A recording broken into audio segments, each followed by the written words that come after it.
Ndasubiye kubaramutsa mwe banywanyi mukurikira imboneshakure yacu ari nayo yanyu Shiramatsiko TV. Ni imboneshakure imwe rudende dushikiriza inkuru n'ibiganiro utaronka ahandi. Turabandanya kubashikiriza inkuru zijanye n'uwahoze ari umushikiranganji wa mbere w'igihugu cacu c'u Burundi General Arengiyome Bunyoni. Ariko uno mwanya twashimye kubategurira amatati ari hagati ya General Arengiyome Bunyoni ndetse na General Evariste Ndayishimiye. Umuzi w'amatati ya Perezida Ndayishimiye na General Bunyoni. Impande zose zipanze gute? Nyakanga umwaka wa 2022 yabayemwo impinduka zitangaje benshi. Kuva Perezida Ndayishimiye atangaje ko ubutegetsi bwiwe burimwo ba maconco bashaka kumutembagaza. Abantu bashotse babona ko avuga General Arengiyome Bunyoni. Benshi bagiye gutangara ibogozwa rya General Bunyoni ribereye rimwe n'irya General Gabriel Nizigama batazira Tibia co kimwe na General Etienne Ntakarutimana batazira Steve. Catangaje benshi nuko abo babiri bandi bari bazwi ko badakunda Bunyoni. None byagenze gute ngo abo bahurize ku mugambi wo gukura Ndayishimiye? Kubera iki abantu bagirizwa ibintu bikomeye nk'ibyo batafashwe ngo bapfungwe? None ruhande rwa Bunyoni rurimwo abandi? Perezida Ndayishimiye we ari kumwe n'abandi? Umutego wa Nkurunziza. Iyi foto twari twayikoresheje mu nkuru twabahaye muri 2016 igihe General Ndayishimiye atorwa kurongora umugambwe CNDD-FDD. Ico gihe General Bunyoni na General Ndayishimiye basa n'abatanganwa uburongozi bw'umugambwe maze bumvisha umukuru w'igihugu ko umugambwe ukwiye kurongorwa n'umusirikare. Ico gihe amakuru y'ibanga twari dufise yavuga ko umwe wese muri abo bajenerali babiri yari yamaze kuvugana n'inzego z'iperereza z'ibihugu bimwe bimwe asaba ko bimushigikira gufata ubutegetsi mu Burundi. Naho General Bunyoni ariwe yari yegereye cane Perezida Nkurunziza kandi bakaba bari basangiye inyungu nyinshi z'ubutunzi, Perezida Nkurunziza yahisemwo General Ndayishimiye mu burongozi bw'umugambwe. Imvo nyamukuru nuko Perezida Nkurunziza yari yibaza ko Ndayishimiye ariwe yoroshe, kumbure ariwe bizoroha guhinduza intumbero canke kwaka ubutegetsi amaze kubushikira. Nkurunziza yaratinya ko Bunyoni ashikiye ubutegetsi yoba ikinani atashobora kugonda, kumbure kikamunyaga n'ubutunzi bari basangiye. Kugira Evariste Ndayishimiye yemererwe gutwara hari ibyo babanje kumvikana na Petero Nkurunziza, harimwo kumugira imboneza y'ikirenga, maze akaguma abazwa imbere yuko hafatwa ingingo zikomeye mu bisata bimwe bimwe, harimwo ko Nkurunziza azoguma ariwe araba ibijanye n'ubutare, harimwo ko Ndayishimiye agena mu bibanza bikomeye abo Nkurunziza yamuhaye. Byari bimeze nk'uko igihugu cobaye gifise abaperezida babiri. Mu Kirundi bati inkuba zibiri ntizisangira igicu. Umutima wa Nkurunziza warahagaze igiturumbuka, inkuba imwe iba irahavuye. Naho Nkurunziza yapfuye, Evariste Ndayishimiye yarubashe ibijanye n'amazina yabo mu nzego zihambaye. Bunyoni nk'umushikiranganji wa mbere, Ndikuriyo nk'umukuru w'umugambwe, Ndabirabe nk'umukuru w'inama nshingamateka, Sinzohagera nk'umukuru w'inama nkenguzamateka. Abo bantu bose bari bafise imigenderanire idasanzwe na Nkurunziza, bamwe yari yanabajeje amatungo yiwe. Evariste Ndayishimiye akikujwe n'abo bantu, hejuru yiwe hakaba Guide Supreme, nta butegetsi yari kuba afise. Perezida Ndayishimiye yaje ari umuperezida atangaje, agumana abantu bose bahora iruhande y'uwo asubiriye kugeza no kubamugendanira. Hari n'ababajije Ndayishimiye ko yaba yihenze rwose mu kugena Bunyoni mu bushikiranganji bwa mbere, ariko Ndayishimiye we yavuga ko ategerezwa kubahiriza ibyo yemereye sogokuru.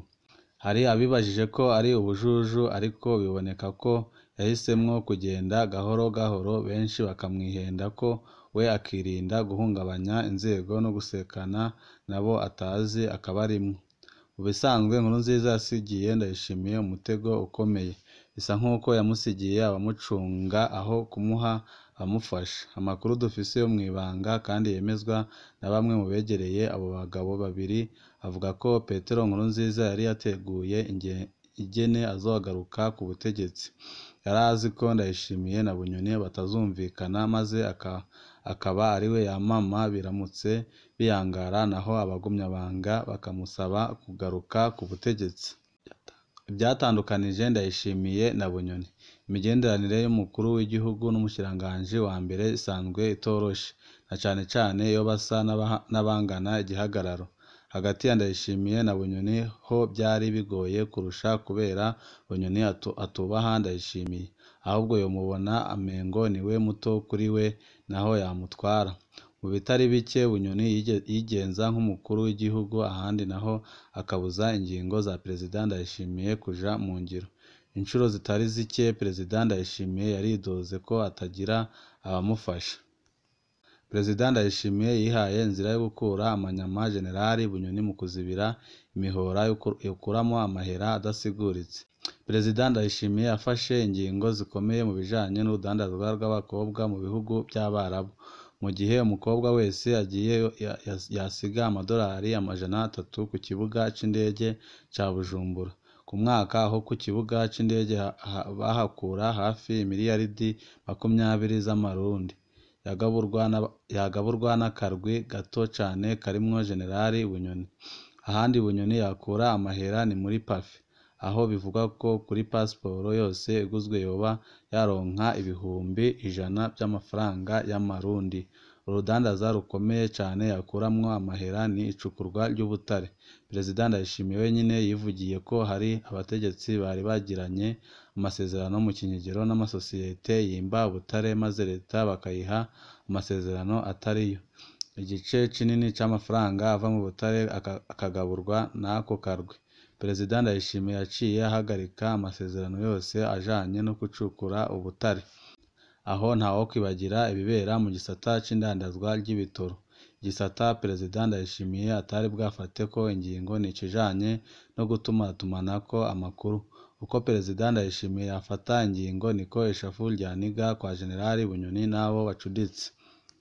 Ku bijanye na politiki be n'imigenderanire n'amakungu, umukuru w'igihugu n'umushikiranganji wa mbere ntibahuza ku kibazo co gusubiza hamwe n'u Rwanda be no kuvavanura n'umuhari wa FDLR. Mu gihe Perezida Ndayishimiye yipfuza kunagura imigenderanire n'u Rwanda, Bunyoni we ntiyavyerekakwa na rirya ari we yari asigaye akorana na FDLR nyuma y'urupfu rwa Nkurunziza. Mu bijanye n'imigenderanire n'ubumwe bwa Buraya naho nyine Ndayishimiye yipfuza kunagura iyo migenderanire mu gihe ibyo bihugu byafata ko Bunyoni ari intambamyi ikomeye kw'inagurwa ry'imigenderanire. Ndayishimiye yisanze ariko arwana n'umurwi wa Nkurunziza wose. Ingingo Perezida Ndayishimiye yagize arafata zo gusubiza ibintu mu buryo yasanze zigwanya n'abategetsi bose Nkurunziza yamuhanura kugena mu mabanga. Benshi zarababangamiraga kubera mu kiringo ca gatatu ca Nkurunziza umutegetsi wese yari asigaye ameze nk'umwami mu gace ajejwe, akiba uko ashatse atacamira, agahohotera abandi uko abishatse. Imvugo yo kurwanya ibiturire yatumye abategetsi benshi bumva babangamiwe. Abategetsi benshi barashavujwe n'ingene Ndayishimiye abita ibinebwe. Ibintu byagiye byunyuka. Perezida Ndayishimiye yivugiye ko mu bahanura harimwo Olivier Buyoya, umuhungu wa Perezida Buyoya. Amasoko yacu yerekana ko bano bategetsi bose bagiye inama yo gutembagaza Perezida Ndayishimiye babanje kumwankisha abanyagihugu. Muri iyo ntumbero bumvikanye kubuza ishirwa mu ngiro ry'ingingo z'umukuru w'igihugu kugira abarundi bose batahure ko ataco ashoboye, ko yishinga kuvuga gusa ariko ataco akora. Kubuza abarundi kuronka ibintu byankenerwa, kugira ishavu riduge mu banyagihugu: igitoro, isukari, ifumbire, inzoga, ibifungurwa n'ibindi. Kubuza ishirwa mu ngiro y'umugambi wo kugabanya ubusumbasumbane mu mishahara y'abakozi ba leta kugira biduze ishavu mu bakozi. Kubandanya ibyo kunyuruza abantu kugira biboneke ko ataco Ndayishimiye yahinduye mu bijanye n'agateka ka muntu.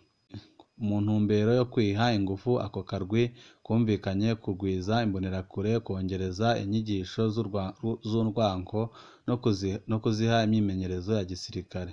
Imbonerakure nizo zokoreshejwe mu kunumya abandi bagumyabanga batokwemeye umugambi wo gukombora Ndayishimiye. Aha icyahindutse gikomeye ni uko kera imbonerakure zayoboka umukuru w'igihugu Petero Nkurunziza, ariko ubu ziyoboka umunyamabanga mukuru w'umugambwe Reveriyano Ndikuriyo. Amasoko yacu avuga ko Ndayishimiye yumiwe asanze Bunyoni afatanije n'abandi benshi mu butegetsi, harimwo n'abo yari azi ko badacana uwaka na Bunyoni. Mu ndongozi z'umugambwe CNDD-FDD ni bake batari muri uwo mugambi wa Bunyoni. Ni nayo mpamvu bamwe baherutse kurungikwa mu nama nkenguzamateka ya Afurika y'Ubuseruko kugira bigizwe kure, binatume haba amatora mashasha y'indongozi. Reveriyano Ndikuriyo avuga ko yoba yari afise uruhara rukomeye mu mugambi wa Bunyoni. Ni nawe yoba yaronka amakuru atari make y'inzego z'iperereza, agaheza akaburira abari muri uwa mugambi ngo bahinyanyure ibyo bategura, akongera akabuza ko amakuru amwe ashikira umukuru w'igihugu. Muri leta hari abashikiranganji bari bajejwe kunaniza ingingo z'umukuru w'igihugu. Benshi bari mu bashikiranganji bari basanzwe muri leta ya Nkurunziza. Abarongoye inama nshingamateka na nkenguzamateka nabo nyine baravuga ko bari inyuma ya Generali Bunyoni. Abayobozi bishikira b'umukuru w'igihugu bajejwe ibibazo bya sivile bene gisirikare nabo bavuga ko bari inyuma ya Generali Bunyoni. Inzego z'iperereza nazo nyine zivugwa muri uwo mugambi. Pascal Nyabenda yahoze arongoye inama nshingamateka nawe nyine aravugwa muri uwo murwi wari kumwe na Bunyoni. Hari n'abandi benshi bari bakomeye kuri Nkurunziza bavugwa muri uwo mugambi wa Bunyoni. Mu ncamake, Perezida Ndayishimiye yisanze ariko ararwana n'abo Nkurunziza yamusigiye bose. Bunyoni yasa n'uwamaze kwigarurira inzego zose, kiretse bakeye basa n'ababaye ibirumira habiri. Muri abo haravugwa Generali Gervas Ndirakobuca, uwitigeze ahemukira Ndayishimiye yoba ari Generali Prime Niyongabo arongoye igisirikare. Kubera Perezida Ndayishimiye yagumanye igisirikare nibyo byamuhaye ingufu. Uretse Generali Niyongabo, hari abasirikare babiri bafashije cyane Perezida Ndayishimiye mu bijanye n'iperereza: Koloneli Aloyizi Sindayihebura na Koloneli Ernest Musaba. Mu mugambwe naho Perezida Ndayishimiye yoba yarafashijwe na Honorable Lazare Mvuyekure. Kubera iki Ndayishimiye atarapfunga Bunyoni? Amakuru Perezida Ndayishimiye afise amwereka ko inyuma ya Bunyoni hari abantu benshi, akabona ko gufata abo bantu bose byoca bihungabanya ubutegetsi bwiwe. Nk'uko byagenze mu ikurwa Hussein Rajab, Perezida Ndayishimiye yifuza kwiha umwanya wo gucanishamwo abari kumwe na Bunyoni. Igenwa rya Generali Ndirakobuca riri muri iyo ntumbero. Amakuru dufise avuga ko akibwirwa ko yoba umushikiranganji wa mbere, Generali Ndirakobuca yaciye aja kubibwira Bunyoni, nawe amuhanura ko yobyemera. Igiharuro ca Perezida Ndayishimiye nuko Generali Ndirakobuca amaze kuhashika atazemera kubandanya akorera Bunyoni. Uretse ico kumufasha kurwanya Bunyoni nta yindi nyungu Ndayishimiye azokura mu igenwa rya Ndakugarika. Ntaco azamumarira mu by'ubutunzi, ntaco azamumarira ku rwego mpuzamakungu. Inyuma y'umwaka Ndirakobuca azoba ari uwundi mukeba wa Ndayishimiye kubera ya ngorane ijanye n'imigenderanire y'umukuru w'igihugu n'umushikiranganji wa mbere yagumyeho. Neva na Ndakugarika bafise kahise kamwe, banganya ijunja ngaha mu gihugu cacu c'u Burundi. Perezida Ndayishimiye yihaye intumbero yo kugenda gahoro gahoro, ariko akigizayo abahoze bakorana na Nkurunziza bose. Ubu yaramaze kwishiraho urwego rw'iperereza rumwegukira, buke buke ruzosubirira abari bamenyerewe mu iperereza. Amakuru adusumira hari benshi mu bakozi b'iperereza bagiye gusubizwa mu nzego baje bavamo. Ahandi Perezida Ndayishimiye yitegurira gusubiriza indongozi ni mu mugambwe CNDD-FDD. Ntawe uzi ko azoshobora gusubiriza Reveriyano Ndikuriyo adahejeje ikiringo, ariko vuba azotangura kwinjiza bamwe mu nzego zitandukanye z'umugambwe. muri leta umushikiranganji wa Nkurunziza asigayeyo n'umwe Rudende Ezechiel Nibigira.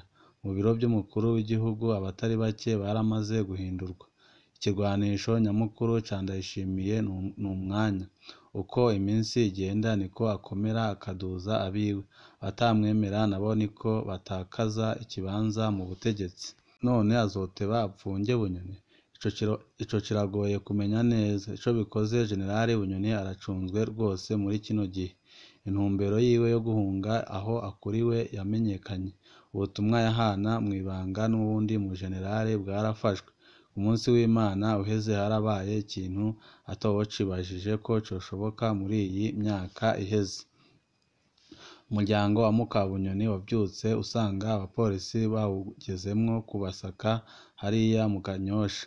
Ababanyi barumiwe kubona umuryango wa Bunyoni ukekwa ko utunze ibigwanisho. Umwe mu babanyi yatwandikiye ati: muze mureka nta kidashoboka mu Burundi ko mbonye abo kwa Mukabunyoni basaba. Nta bigwanisho bahatoye keretse ikoti ya impermeable y'abasirikare. Nayo nyine uwitwa Ferdinand musaza wa Mukabunyoni yasiguye ko ari umugenzi w'umusirikare yayihasize yaharaye. Ferdinand bagiye bamujanye baratelefona barondera uwo musoda hanyuma baramurekura.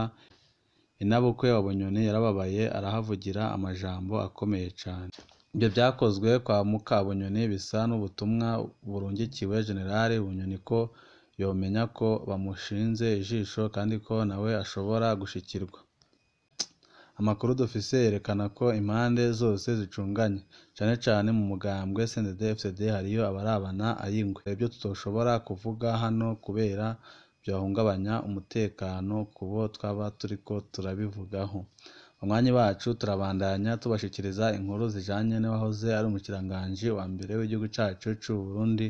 Weco usabwa nta kindi uretse guvyonda kuri sabone kugira ngo ukoreshezeho inkuru n'ibiganiro bene nk'ibi ujye uba wa mbere mu gushikirwa navyo. Ibihe byiza nivyo ndabipfurije.